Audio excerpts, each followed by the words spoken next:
We're going to rank golfers as we see them. Post the first 2 signature events of the year, you know, post Live Adelaide. Think of it as like an AP poll that they do in college football, but for golf. I want to start with 2 honorable mentions, Jake Knapp and Anthony Kim.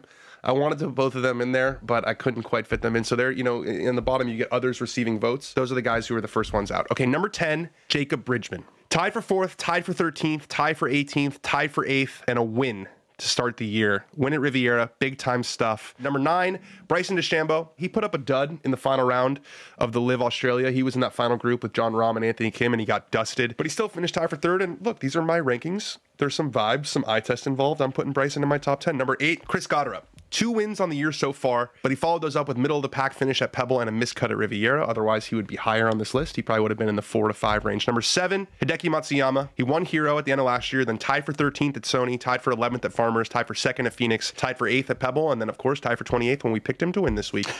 Number 6, Colin Morikawa. He's got the hot hand. California is good for this man's soul. He won at Pebble Beach. He finished tied for 7th at Riviera. Colin is back to playing world-class golf, so he comes in at number 6. Number 5 is Xander Schauffele. Slow start to the year. He had a baby. I don't think he was really practicing much golf, but then a top 20 at Pebble, a tied for 7th at Riv. Number 4, Tommy Fleetwood. Started the year with 2 very whatever weeks in Dubai, which is sort of concerning after he played, you know, the best golf of his career, won the FedEx Cup toward the end of last year, but he bounced back big time here in California, tied for 4th at Pebble, tied for 7th at Riviera, and he's doing it wearing whatever the he wants. So that's pretty cool. Number 3, Jon Rahm. There's a bit of a closing problem here. I think we need to address that. He got boat raced by Anthony Kim. He hasn't won since 2024, but he is the number 2 ranked player on Data Golf, and he's got runner-ups in his first 2 Live events. So Jon Rahm, for me, still a top 5 player in the world. Number 2, Rory McIlroy. He's still Rory McIlroy. Played very well at Pebble, and he was a few rolls away from winning at Riviera. Number 1, breaking news, Scotty Scheffler. But I will say, you know, 1 slow start is a freak, you know, a freak thing.